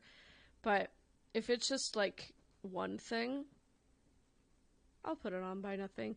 But the thing is, like, I've listed a few things, and this is another problem with the groups. Like, you could post something that you think is like a great gift, and like 0 to 1 person will want it, and then you'll put on like a half-used shampoo bottle, and people will be like, I want it, please consider me. Like 9 people want this half-used people are shampoo weird bottle. It's so weird, but it's fun. It's a fun thing. Yeah, I'm on a couple of them. I just don't ever pay attention Mm-hmm. close enough to like get anything. I thought I had a ton of saved one. Okay, Here, let me. I'm gonna look for some too. I've got it's not quick, but while you're looking, okay. So, am I the a-hole? I'm always afraid I'm going to say the whole word. Sorry. Yeah. For telling my husband he ruined our honeymoon. Yes. Actually, no, probably not. He did. Just by being there. No, I'm kidding. So my husband and I just got back from our honeymoon, and honestly, I've been holding on to a lot of frustration since we returned. Oh. We had both been so excited about it because it was our first big trip together as a married couple. It was supposed to be a romantic, once-in-a-lifetime experience, but it turned out to be anything but that for me. A few weeks before the wedding, my husband started talking about how much fun it would be if we invited his best friend and his wife to join us for part of the honeymoon. I immediately told him that... Why? This is Reddit, so of course there's a ton of people who are like, he's having an affair with his friend. I immediately told him that I wasn't comfortable with the idea because I wanted this trip to be about us, but he kept bringing it up, saying it would make the trip more exciting and less boring. What? I stuck to be with your wife? Oh. I stuck to my guns and thought I had made it clear that it wasn't happening. Well, we arrive at our destination, and to my shock, his best friend and his wife are waiting at the hotel lobby. My husband had secretly invited them anyway, saying it would be no big deal and that we would still have our alone time. But the entire trip turned into group dinners, shared activities, and zero intimacy. I barely got any time with him. When I brought it up, he acted like I was overreacting. He said we could go on a private vacation another time. It's his honeymoon. It's the honeymoon. And that I should be grateful we got to travel at all. When we got home, I told him he ruined what was supposed to be our special honeymoon. He just shrugged and said I was making a bigger deal than it was, and we have plenty of other trips. I can't shake the disappointment, though. He still doesn't seem to get why I'm upset. Does he not understand the point of a honeymoon? He's just not that into her. I don't know why they got married. Yeah. I mean, do you know, my hottest take is a lot of people get married just because they think it's what they're supposed to do. Right. Like, if you get to a certain age, or if you continue dating someone past, like, 2 or 3 years, it's like, oh, might as well. Yeah, you don't have to get married. No, you don't have to. You don't even have to date somebody. No, you don't. You don't have You to can do anything. stuff by yourself or with your friends. Yeah. Anyway, yeah, he's the ale. Yeah, he's not that into her at all. Why would you want to bring your friends on the honeymoon? And then to, like, be secretive about it and not even tell your wife. That's weird. That's weird. But, like, how weren't they on the same, like, airplane trip? I guess they didn't say if it was an airplane or not, but...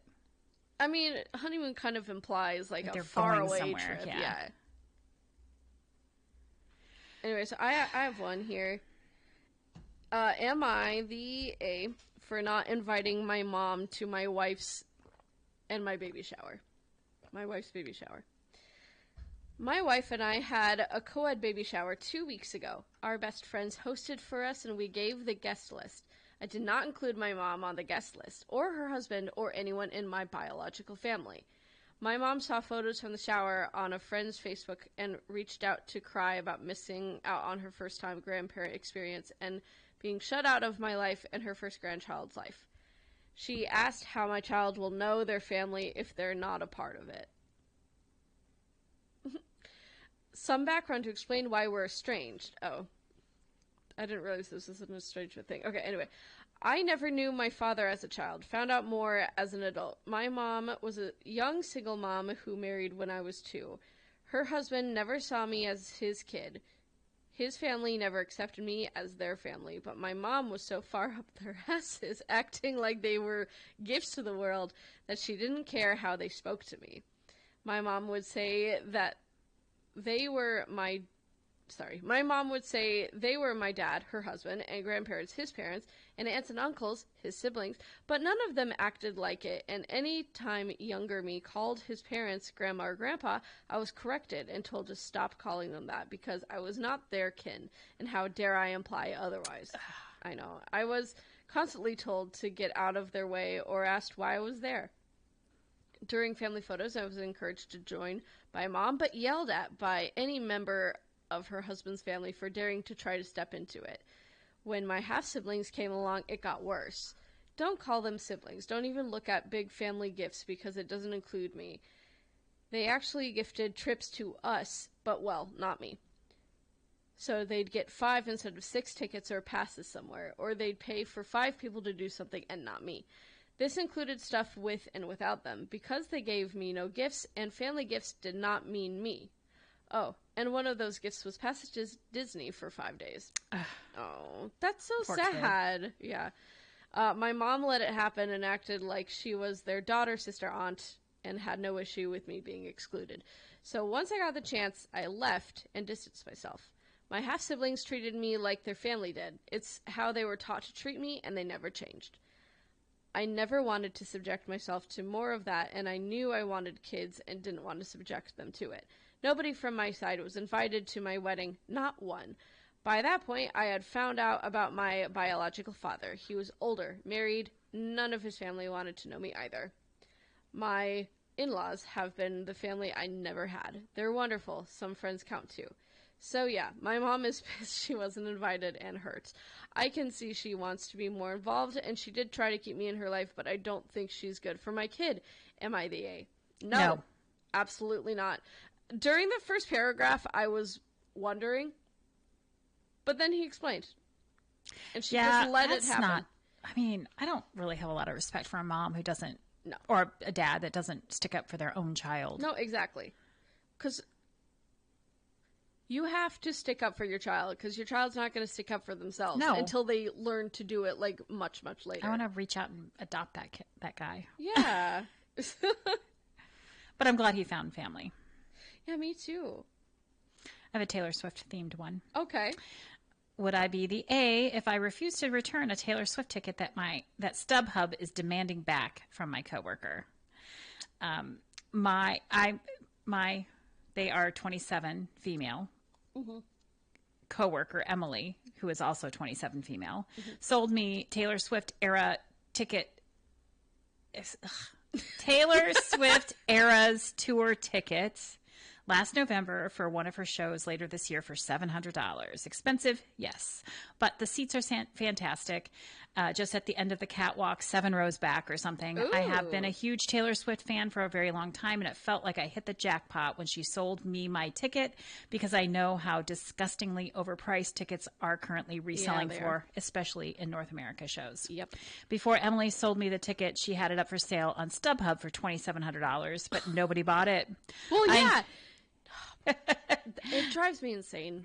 I knew this when buying the ticket and assumed that once I bought the ticket, she'd take it down. A few weeks ago, when I saw Emily in the office, she told me that she had forgotten to take the ticket off StubHub. She did not forget. When I bought it, and someone else bought it earlier that week. I didn't think too much of it because I figured she'd just have to contact StubHub to explain that she didn't have the ticket anymore, and that would be that. Today, I got a DM from Emily telling me that I need to send the ticket back to her. Apparently, StubHub has a policy where if someone sells a ticket they don't have, they're on the hook to pay for a similar replacement ticket for the buyer at an equal or greater amount than the price it originally sold for. This means that she'd have to pay $2,700 or more to StubHub for her mistake. She was apologetic, but I am devastated. I've grown up listening to Taylor, and I'm such a huge fan. Going to this concert truly meant so much to me, and I can't afford to see her anywhere else other than my city. I'm so sad. Yeah. I haven't answered Emily's message yet. She offered to give me half of the sale profit for sending her the ticket back so I can maybe find another ticket. But here's where I may be the a-hole. I want to ask her for all the profit so I can at least have a fighting chance at a nosebleed seat or something. Yeah. I don't think it's right for her to F up the way she did. She still has to make a profit off this. So Reddit, would I be the A for saying that the only way I'm sending back the ticket is if I get the full profit from the sale? I feel technically it's hers. I feel like it's a complicated situation because giving Emily the full benefit of the doubt, she could have forgotten to take it off. I can understand having a slip of mind like that. However, I would be curious to know if the girl has the not physical, but like the ticket in her Ticketmaster or StubHub account. Yet, or if the ticket had not been transferred yet, and if she just paid Emily the $700. Well, it sounds like she has to give the ticket back, so somehow they got it. So I'm assuming it was transferred to Ticketmaster or something. I feel like if I had the ticket in my possession, I think I would ask for the full profit. I would too. I think, yeah. I probably wouldn't give it back to her, but yeah, it sounds like a great ticket. But also, technically, it's her ticket. She paid $700 for it, so she should be getting the $2,000 profit. Yes, she should. Emily can go kick rocks. Yeah. And Emily... But you seem to have thought that she didn't actually forget. I don't She think just she kept did. it on StubHub in the hopes somebody would buy the $2,700 ticket. Which I think, that's insane. Even if you're the biggest Taylor Swift fan in the world, just doing that kind of thing enables people to keep pricing it like that. Because people are going to buy them. Stop doing it. She finna be in the pits. Stop. Sorry, I will never, ever forget that person. Finna be in the pits. I don't even know what that means. She's gonna be in the pit. Then what's the difference between saying finna and gonna? Well, it's the same amount of syllables. There's no shortcut. I don't know. It's just slang. But gosh, I can't imagine paying so much for that. And okay, so on the floor, unless you're over 6 feet tall. You can't even see the stage. You have to crane your neck like so high just to see her. And I don't understand. And it's because I'm 5'1", I understand that. But I don't understand the appeal of a floor seat. I don't. You're closer. You could get... When the stage is as high up as it is, what is the draw? Because, I mean... if you're in lower bowl, you can see everything that's happening, and you can still see the artist pretty well. So, I love lower bowl. That's where I want to be for every concert, but sometimes it's not possible. There's just too many people at concerts. Do you know what? That's so fair. So, like... I do want to be close to the stage. Whenever I buy tickets, I always make sure, like, it's... Even if I am in the nosebleeds, it's going to be the nosebleeds, like, by the stage. And it's not going to be, like, way over there. Because I don't like being so far away from the stage. Yeah. I was like that. I saw Taylor Swift on her Reputation Stadium tour in Chicago. And we were in lower bowl, but we were, like, way back. Like, we were on the opposite end of the stadium that the stage was. And, like, you could see the screen, but, like, you could barely see the stage. You couldn't see her at all. And so, even though it was lower bowl, like, we were not anywhere near the stage. And so, I want to be near the stage wherever I am. I was lower bowl near the stage in London when I saw her for one of the dates, and that was fantastic. Yeah. I'd rather be close to the stage, too. That was... I mean, I don't go to concerts, but when I go to musicals or theater, right, I'd rather be up front. Of course. Up close. I just bought tickets for Kelsey Ballerini in January, and I couldn't get lower bowl because, like, those were a little too expensive, but I did get middle bowl, and we're, like, as close to the stage as I could get. I don't know who that is. So. She's a country artist, country pop. Anyway, did I find one? Do you know that country singer? His name is Coulter? No. Do you know who I'm talking about? I don't think so. I think his name is Coulter. My kids went to see him. Coulter. He just has a really weird first name. Coulter. I think it's Coulter. I kept calling him Crouton, but that sounds very country. It does sound very Coulter. Yeah, Coulter Wall. No, I've never heard of him. He's from Canada. I didn't know. Oh, that's why. Well, he's big enough for my kids like him, so they went to. I didn't know your kids were into country music. Allie doesn't seem like the kind of person. She's the one that thought of it. She liked him enough to where she knew wow. Katie would like him, and they both went to their first sister concert. Oh, cute! Yeah, it was fun. Yeah, I had a sister. My sister and I went to Sabrina Carpenter together almost 2 years ago now, and that was our first sister concert. It was great. Yeah, it was so fun. They seem to have fun. Yes. Okay, let me... Ooh, okay. This is a good one. Am I the A for breaking my children's vegan diet imposed on them by my ex? Before you all jump down my throat, give me a chance to explain. I was with my ex, Venus, for over 10 years, from when I was 15 until I was almost 26. I am currently 31. Venus was raised a vegan and has never, to my knowledge, eaten meat or any animal product. While we were together, we had 3 boys, M11, Mercury, M9, Jupiter, and M7, Mars. When I first got into the relationship with Venus, I started to follow the vegan diet because she wanted me to, and I've mostly followed it even after we broke up, mainly out of habit. During this time, I had to be very careful with what I ate to ensure I got the proper nutrients, and my food bill every month was sky high. I also had a lot of issues with depression and anxiety. About 3 months ago, I slowly started to reintroduce meat into my diet, and since then, I've felt so much better. It's because you need protein. Yeah. I haven't had to buy loads of vitamins or carefully plan my diet to ensure I got every amino acid or avoided deficiencies, and my food bill dropped. I also started doing research into kids who are raised vegan and found some things that made me nervous. I read that vegan kids can sometimes be shorter and might need supplements for things like B12, calcium, and iron if they aren't getting everything they need from their diet. None of my boys have started puberty yet, which might be okay, but since I hit puberty at around 9, it got me worried about Mercury. They're always they are also all in about the 15th percentile for height and weight, which made me want to check in with the doctor, which also made me very concerned after I learned that their vegan diet could have impacted this. I was never a short kid, but I don't know, I think I just assumed they were just short for their age.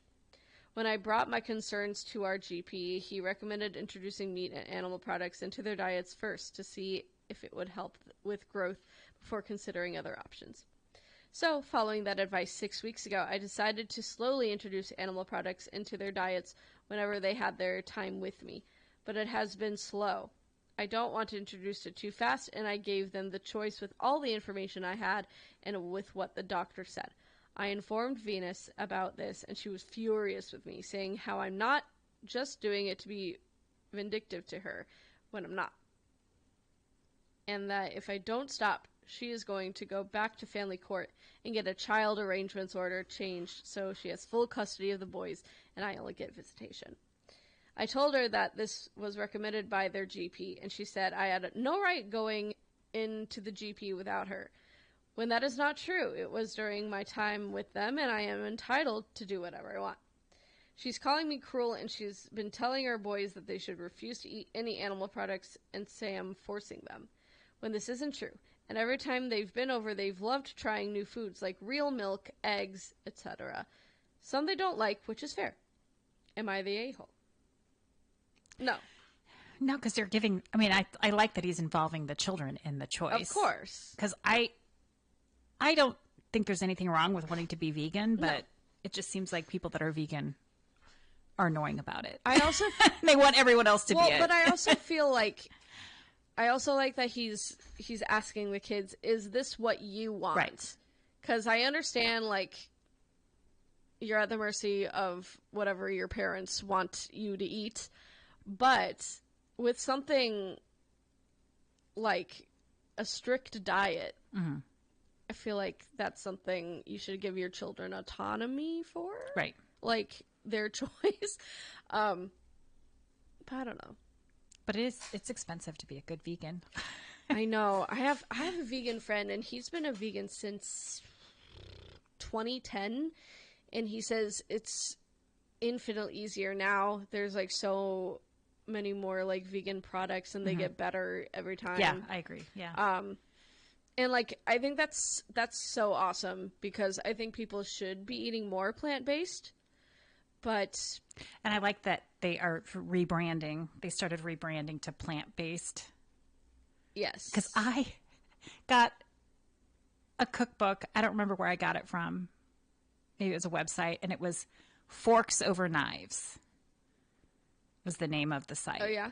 And I did a whole week's worth of shopping with recipes from this thing, and I didn't realize until I got home from grocery shopping I didn't buy any meat or any dairy. Oh, yeah? And I'm like, what? And I was like talking to my daughter about it, because she was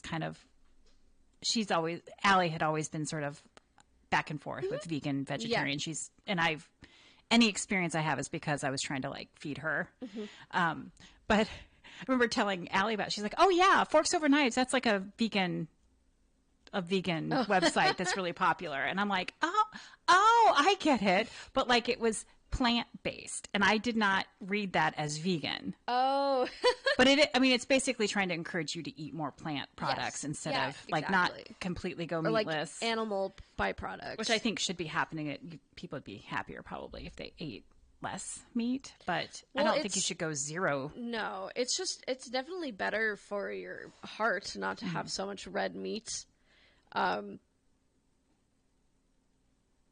Yeah, that's full stop. That was my statement. And honestly, if I could figure out how to do tofu.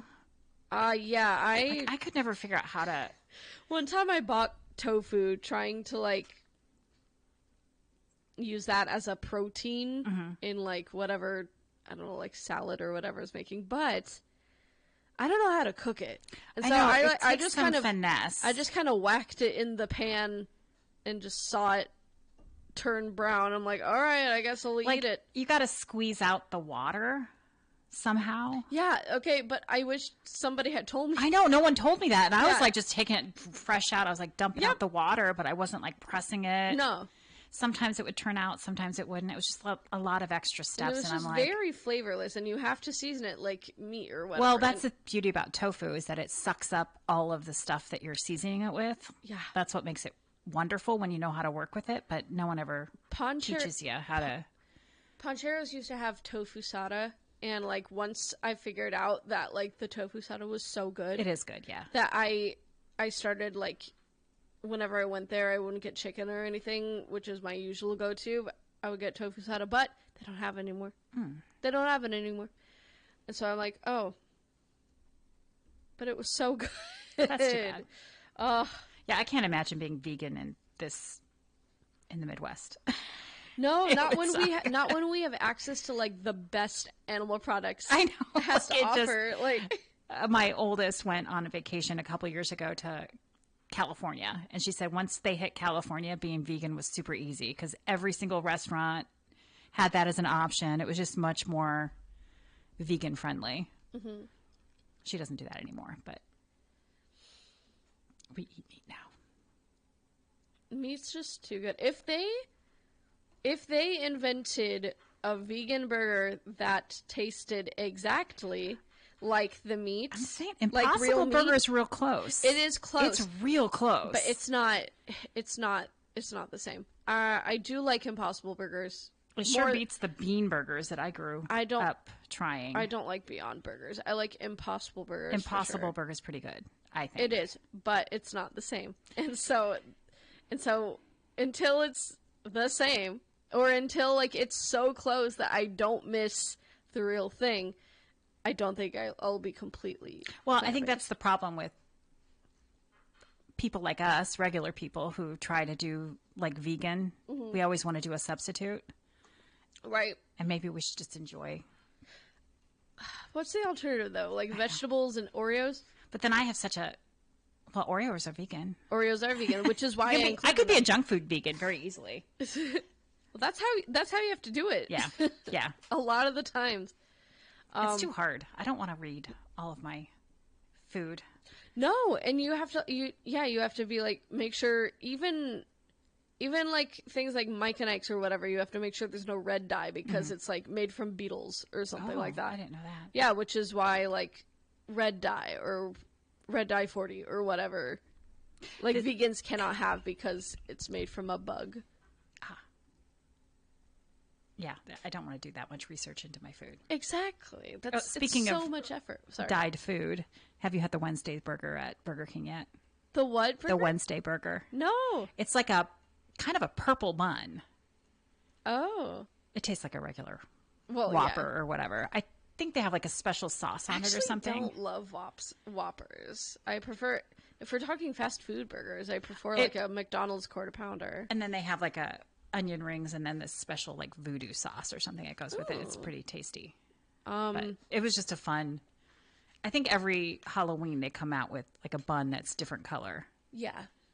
But this was colored by beet juice. I think I read somewhere. Oh. Not red dye or Right. Have you had the Krabby Patty from Wendy's yet? It's not crab, is it? No, it's just like no, it's from SpongeBob. It's what they're calling. It's what they call their burgers. I know, but like I was looking it up. I'm like, there's like I want crab on my Krabby Patty. You can put crab on a cheeseburger. Could, but not from Wendy's. What is an actual Krabby Patty? I thought was actual crab. No. A Krabby Patty is just meat.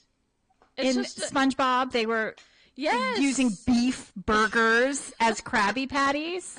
There's no way. Okay, but in SpongeBob, if you like look at like the animation, it's clearly a beef burger. It's not, unless crab is like, it looks exactly like a beef burger. Well, you can do like salmon patties that look like burgers. I guess they could have done that, but no, all of the animation they did for the Krabby Patties looks exactly like a burger you would have on land. And I'm sure that's for the audience because like you want it to look like a burger, but like I want it to look like a Krabby Patty. No, if they made a Krabby Patty, I don't think the majority of people would eat it. But they're under sea. I know. But, where are they getting the cows? Okay, but like, for Wendy's purposes, they're not gonna make a crab patty. Nobody would buy that. So what makes it a Krabby Patty? Do they have like it's just what cocktail sauce on it or something? It's just what they're called. No, it's like I'm not sure what. I think I saw something on TikTok and the lady was really disappointed and I looked it up. Well, yeah, and then because it's probably just a mediocre burger. Like I don't even think it came like in a special bag or anything. No, I don't think so. I think it's just a burger and they're just rebranding it. Wendy's, get your act together. You can do better. All right, I have another one. I'm looking up Krabby Patties now. All right. Am I the A to refuse to pay back my ex for a holiday I did not partake in? I, 33F, ended a relationship with my ex, 53M, in March 2022. For context, we were together for around 2 years, long-distance relationship, and I asked him a couple times to help me financially. The whole amount is €300, which he always refused to pay back to him. When I broke up with him, he immediately demanded it back. Told him I will pay him back at the end of the month when I am getting paid, which I did, even a few days earlier than my payday. This person might not be English as a first language. Then he transferred it back, saying we do this at small claims court. Also, whilst we were together, he and his family planned a holiday that August, which I would have been a part of, obviously. Once we split up, I didn't go. He wants me to pay back €800, odd amount for a holiday that him and his family had, but I never took part in. A Christmas earlier, I received a concert ticket as a gift, which he demanded back as well, saying he might as well sell it to someone now that we split up. I sent the concert ticket back. Am I the A for not paying him back for the vacation? No. No, because you didn't go on it. Don't you dare. I don't want to see her on people's court.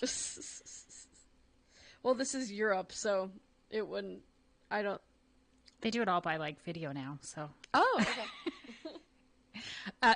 Okay, the Krabby Patty, collab burger. They spell collab with a K. Yep, because it's a Krabby with a K. Yep. The only thing kind of special is that they've got a secret Krabby Patty sauce. Okay. But other than that, it's just a regular burger. It doesn't even have bacon on it. Oh. And then you can get a pineapple under the sea. Pineapple? Yeah, because... I know why, but... SpongeBob lives in a pineapple. That wouldn't taste good as a Frosty. Yes, it would. Yes, it would. I don't think so. Have you ever had a pina colada? Those are, like, cream-based. I know, but those are... Pina coladas are more coconut. Yeah, that's true. Not pineapple. Yeah, but there are pineapples in them. Frosties should be chocolate. No. Or strawberry, maybe. No, because they also have vanilla. Vanilla Frosties are so good. I love blondies. They're called blondies. But the chocolate Frosties are best for dipping your French fries in. If of that's what you do. course. Like, I can't imagine dipping French fries into a pineapple Frosty. That would be gross. Do you know when I was a kid, I never liked dipping my fries in a Frosty. I thought that was so gross. But as an adult, it's elite. I don't do it anymore, but I did it in my teen years. I really love doing it. It's elite because it's the sweet and salty. Yeah, and there's something about the fry the cold is and the hot too in your mouth at the same time. It's so good. Yeah. If I haven't done that in years. If I didn't have plans right after this, I would go to Wendy's and get one just because it does sound so good now. But maybe on the way back. When does Wendy's close? I don't know, but that doesn't look good enough to go all the way over to Wendy's. No, not for Krabby Patty, for the Frosty Fry combo. It is open until 1 a.m. I'm good. Unless I'm out really late. And this group of friends does like to stay out late. I've become such a sleepy woman since I've met my friends. Because I like to be in bed by like 10:30. And if I'm hanging out with them after we all get off work, it means I'm out until like at least 12. Like, I'm tired now. And I still have to drive to North Liberty. Good for you. Yeah. Well, now's the time to have fun. Exactly. That's what I keep telling myself. I'm like, I know you like sleeping, but there's going to be a time in your life where you literally do not have the energy to do it. Yeah. And so you might as well do it now. That time is now, but you're going to make yourself do it anyway, right?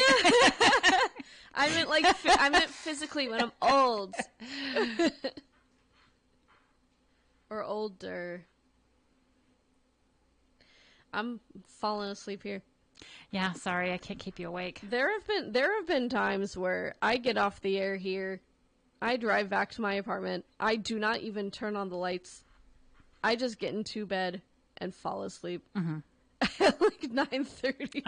I'm not that, but I'll definitely, when I get off work at 4:30, I'm at home and in my pajamas by 4:45. Ooh, yes. I'm not going to sleep until 10, but still. One of the only good things about winter, in my opinion, is that I usually don't like when it gets so dark so early, but I love the fact that sometimes I can be like fully showered, hair washed, jammies on, in bed, relaxing by 5:30. It's pitch black. Yeah.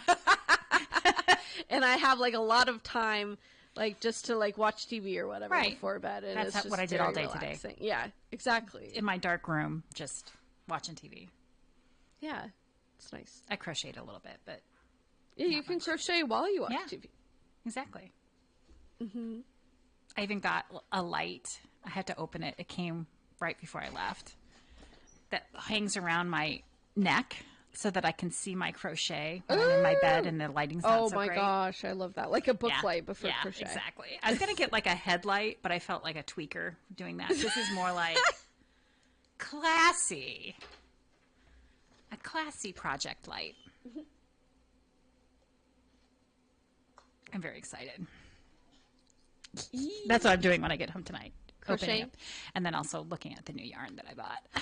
What color is it? Don't tell my friend Wendy, but I found black with gold flecks in it. That's going to be like a Hawkeye. Ooh. So I'm going to make her something for Hawkeye. Doesn't she sometimes listen to this show, though? She won't listen to it tonight. Oh, okay. Oh, because it's Halloween. She doesn't know what I'm going to make, and she doesn't know when it's going to happen. Oh, it could be now. It could be 10 years from now. I don't know. But I looked all over for black and gold yarn. Right. I feel like that should be a thing, especially around here. I mean, there's some, but it's just, I just don't like the black and gold together, so it's hard to find one that I like. That's blasphemy, I know. Cindy. And I also am too lazy to like change yarns. Like I don't like doing that's fair. Stripes and that's stuff. So fair. When I was learning how to knit, my brief stint into learning how to knit, I'm just like, how do people like switch like colors so often? Just knitting with one color is hard enough. Yeah, I follow some people that are like crochet and they do like the pictures. I'm like, how are they doing that? That like is so many yarns you got to keep track of. Excuse me. I would say maybe someday, but no, I'm going to stick with my one stitch that I like and self-striping yarn. Okay, it's 9 o'clock. It's to bedtime for me. I wish it was bedtime for me. You're going to have fun tonight. I have to go out and be a young person. I'll let you. It's actually 8:59, so we have a few more seconds. Yeah. Don't forget to vote. I'm voting tomorrow. Yes, absolutely. If anyone needs a ride in the morning, hit me up on Facebook. Ooh, that's so nice of you, Cindy. Well, no one's hitting me up, so I can do this, and I don't have to actually do any work. But if you hit me up, I've got a big vehicle I can pick you up in the morning. Ooh. Afternoon, I'm stuck, but... Yeah, please vote. You can also, I guess, vote on actual election day. I've never done that for a primary. I mean, for a general, only for a primary. I mean, it's been a long time since I've done that. I prefer to vote early. No, I love voting early. Like, now it seems like election day would be so stressful. Yeah. I don't even know where to go. Like, that's the thing. Listen, election day is already stressful just because this is the third election in a row I'm voting against Donald Trump. And I'm so tired I'm voting for. No, you're not. Kamala. Oh, okay. Kamala. Kamala Harris. I'm voting for her. I thought you were very excited. I thought you were going to say I'm voting for Trump. I'm like, no you're not. God. Just kick me in the face if I ever you'll know that there's something like neurologically wrong with me. I'm not saying that people that vote for Trump have something neurologically wrong with them, but it's likely. Just saying. But you're saying in the case for you. For me specifically, if I'd started voting conservative, just... Right. Put me in a home. No, I'm ready. Same for me. There's something wrong with me if I'm, if I'm voting conservative. Yeah. All right. Well, now that we're past 9 now, we can wrap this up. Thank you very much for listening to us tonight. Do not forget to vote. It's very important. Very, very important. And you're listening to the Mighty 1630 KCJJ. Good night. Night. From the Hertine and Stocker Studios in the heart of the Hawkeye Nation, this is the Mighty 1630 KCJJ, Iowa City. Hertine and Stocker Jewelers, making